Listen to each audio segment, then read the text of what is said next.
Welcome, ladies and gentlemen, back to some Age of Empires 3, and we've got a good game for you guys today, because this right here is Revnak, rank number 1 on the leaderboard at the minute, and he's been there for quite a while. We see kicking the game off here with a pause, kind of classic Revnak right here. There we go, I'm pausing the game right there. But yeah, this is Revnak. Doesn't have Revnak as his name. He's got Melkor is goat. So, I don't know whether this... I think this might be a Smurf account. If not, it's just a renamed main account.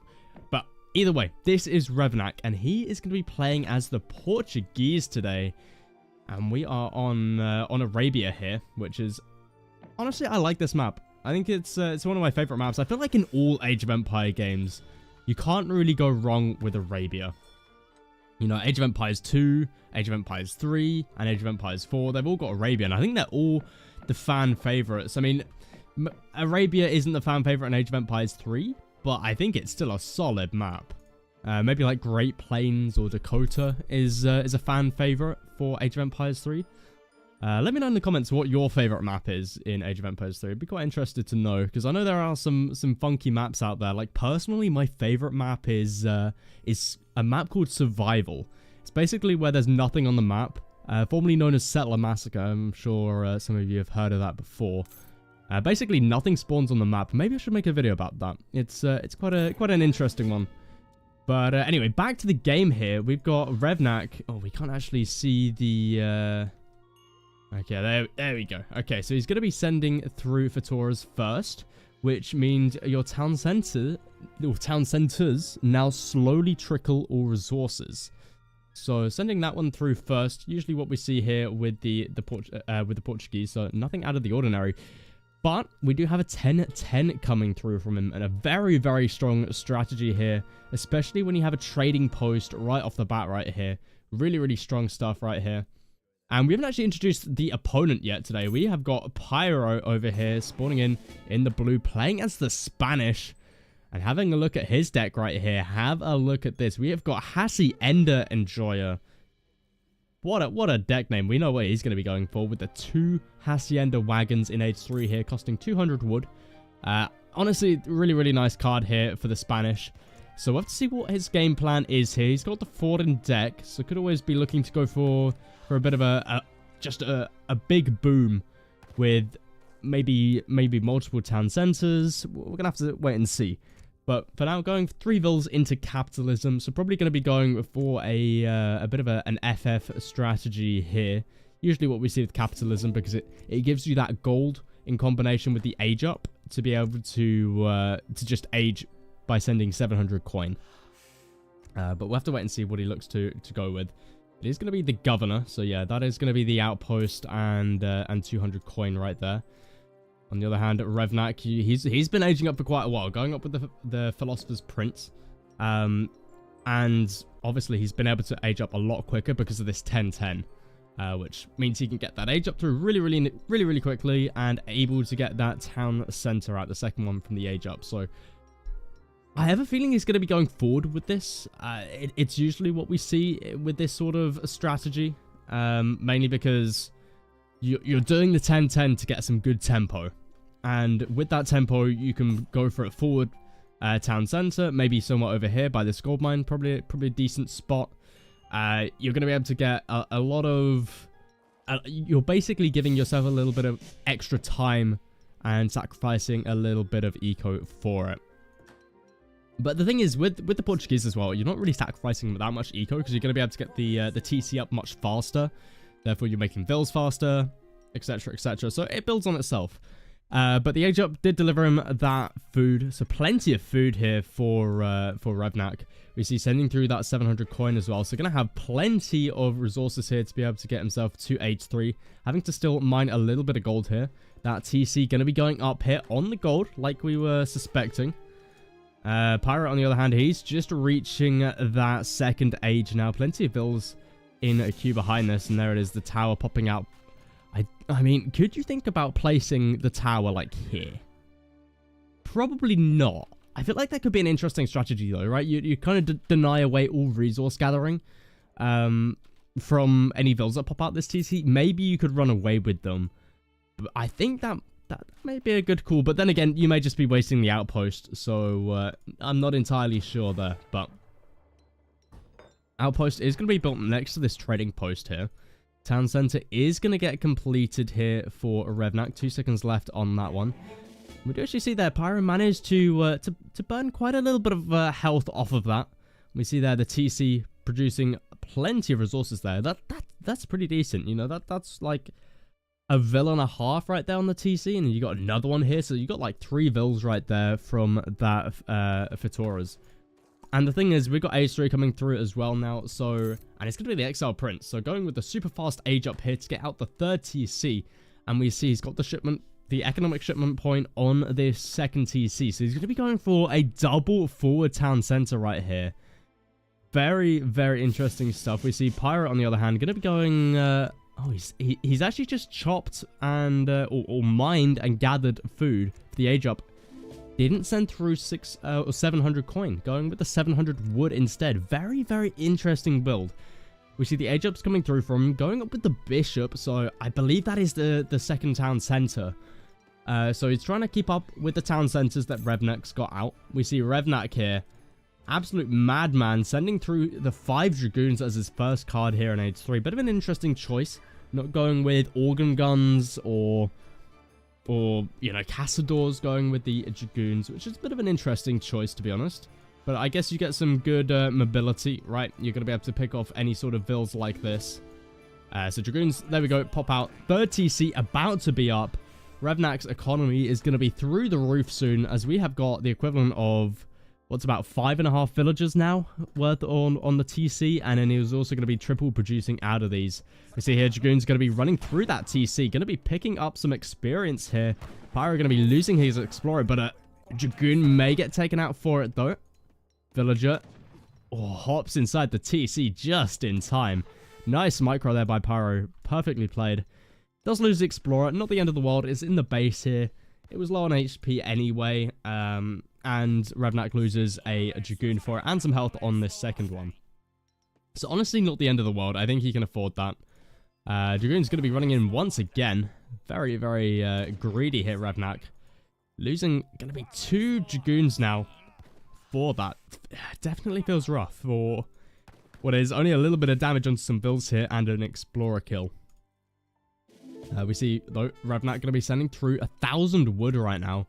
So, not going too heavy on the pressure right now. Could have gone for possibly, you know, fast organ guns here.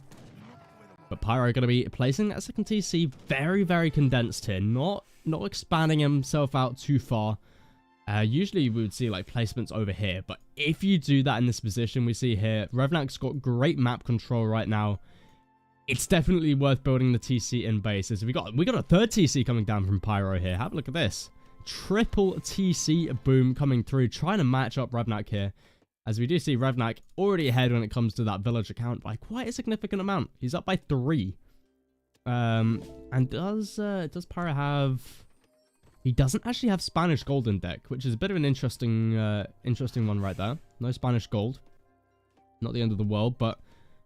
Fort has been sent through as his first card, so he's going very, very defensive right here, and I think we're going to be seeing the Hacienda boom coming through soon, as the deck does suggest. He is a Hacienda enjoyer, floating a lot of food, a lot of gold, a bit of everything, to be honest, at the minute. He's going to need that food for the villagers here, as that TC is about to get completed, and there it is, yeah, 2 Hacienda wagons. And you can also train soldados from the Haciendas as well, which is pretty cool. But there we go. 3 organ guns now through from Revnak. Trading up some more dragoons behind this as well. Barracks also up. Training up some Cassadors. So, I mean, yeah, Revnak's in a very, very good spot right now. Obviously, Pyro is playing very defensive here, so it's going to be tricky for Revnak to deal with this. But, you know, he's happy to. He's on 3 TC. He's got Fedoras through. He is happy doing this. Just slowly pushing here. We see that the outpost is going to be going down. The TC, or the TP, sorry, going to be going down. Luckily for Pyro, he's got the fort up. Organ guns cannot outrange the fort. And the fort will take these organ guns down pretty quickly. As you can see here, even the outpost doing some decent damage right there. Revnak also going to be sending through 1k coin. So may possibly be looking towards an H4 here. Have a look at this this macro, 35 on food. So it would make sense to do that.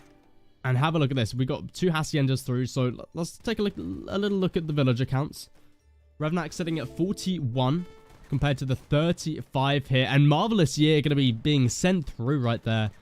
Villagers going to be gathering super fast for the next 6 minutes. Have a look at that, 1.01 there on the food gather rate. We got some musketeers being trained up. We got the villagers being spammed out from the haciendas right now. This, oh, we do not want that. No, thank you. I wonder what that would happen if I did press yes. Okay, nothing. Good to know. So this is the way Pyro is going to be able to get that economic lead. We see producing out of 3 town centers. And Marvelous Year, I do believe, affects the TC as well. Settlers train and work significantly faster. So yeah, he is going to be able to catch up in bills extremely quickly, which is going to be really nice for him. Sending through the 2 falconets as well. And he is in a very good position to just sit here and boom. Haciendas have 20 slots for villagers to work. So, you know, that's 40 right here. Sitting in between 3 TCs, a fort. You got musketeers defending as well. I mean, Pyro, he's kind of in a really hard shell right here that Revnak's going to find very tricky to push in age 3, which is exactly why he's going up with the Tycoon to age 4. So Pyro here, have a look at that. He is catching up. In fact, he's already overtaken by 9 or now 10. So crazy stuff right there. At the rate at which the Hacienda boom plus the Marvelous Year on the villager production, the rate at which this all happens is crazy fast. We're 12 minutes into the game and we're already at 60 vills. This is going to be, you know, this is going to be max pop on the villagers very soon. Now, do we see a revolt coming out of the Spanish here? It's definitely a possibility, right? You need to go to age 4. And, I mean, age 4 into double factory, heavy cannons, maybe. I mean, the question is, do you have enough time to do that, though? I feel like that's kind of what he has to go for here. Because his time is going to be running out. Revnak, he's already age 4. He's sent through, well, he's sending through his first factory. And he is going to be looking to put on the pressure very soon. Because, well, you can't let Pyro do this for too long, because Pyro needs time. That is what this build comes down to. If he can buy himself enough time here with the defenses, with the fort, with the 3 TC, he is going to be in a great position. And having a look at, has he stopped production? Oh no, he's carrying on. So 75 bells. It is absolutely crazy. I think, honestly, his biggest issue right now is just getting things to gather from. The Hacienda is actually still having plenty of slots here. Lots of builds on the coin. Wanting to gather that coin as quickly as possible. Sending through the faster age up card as well. House of... I'm not going to try to pronounce that, but it basically means your age ups come through a lot faster. Or the next age up. So, age 4 going to be sending through really fast. As we see, going up with the engineer, which I believe is the 2 falconets, which is a very nice age up here. So 4 falconets with a load of musketeers. If he goes for the revolution now, he could have a really good timing. You got to remember, with these 77 bills right now, they're all being affected by the Marvelous Year. Look at the gather rate on this. Very nice gather rates on pretty much everything. And you've also got the faster villager production.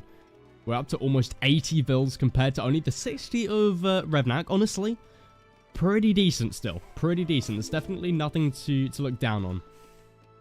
Especially when Revnak's got map control like this. We see classic Revnak walls coming up here. Pillarless walls across the whole map. Got a 4th TC down here as well.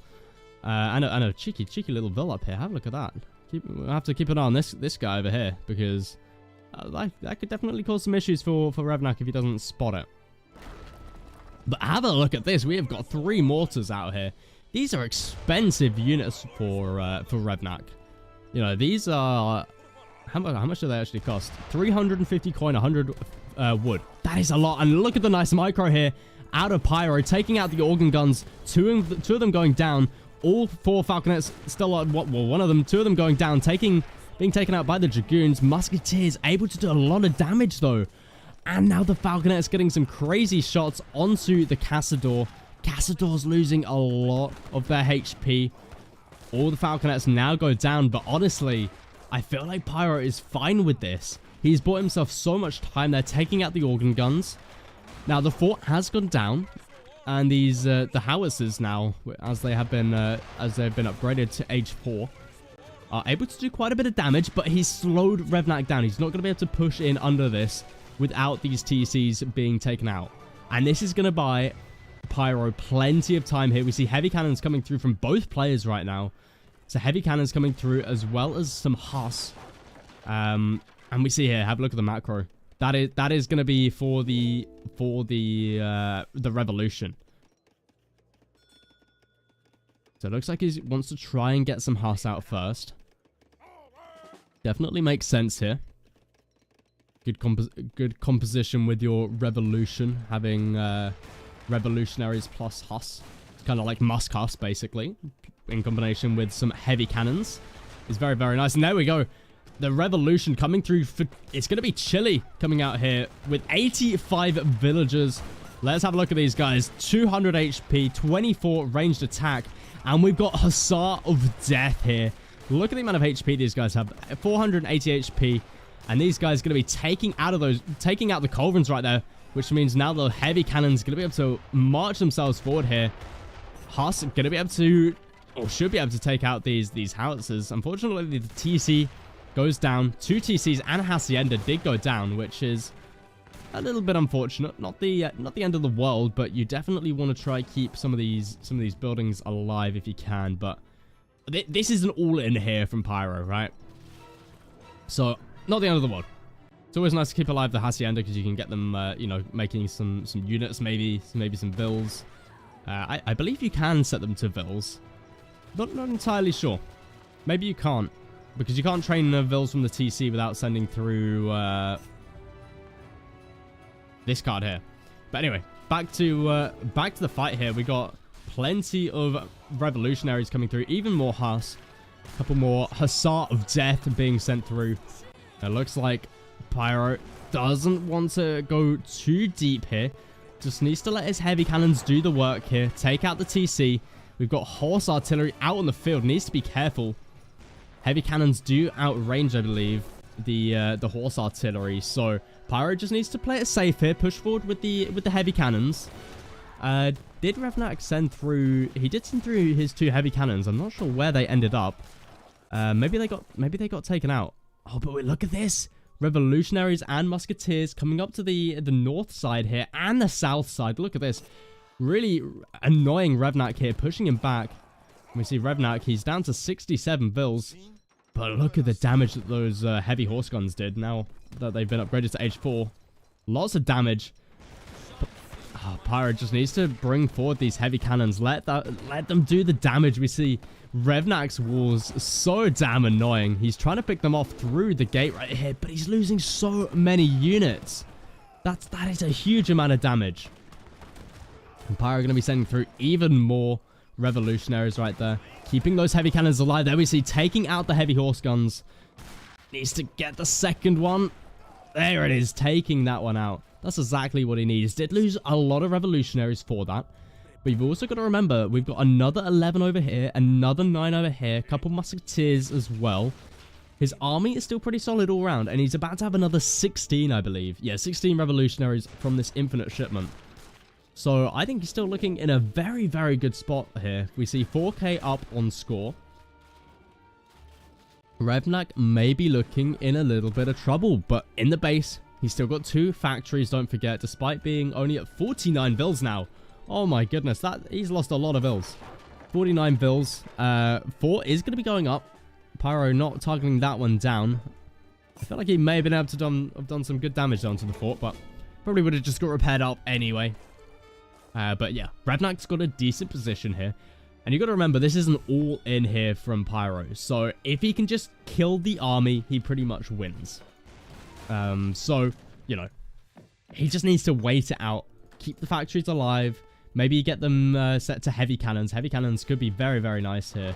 Because you really do need to try and take out these heavy cannons. So even culverins would be nice to see here. Looks like Revnak's going to be sending through Eco Theory now. Do you really not have anything else to send that's better here? I guess not.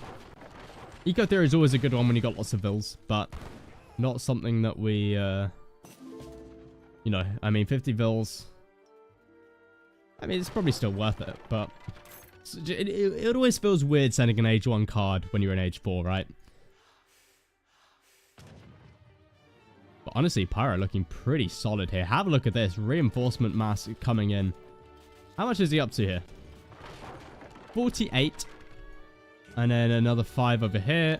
2 heavy cannons and then a load of Hussar of Death. I love the name on these, by the way. Such a cool name. Oh, ooh, have a look at this. Okay, we've just had this card being sent through, which means you can now start making villagers again, which are now called citizens. And they cost 70 gold.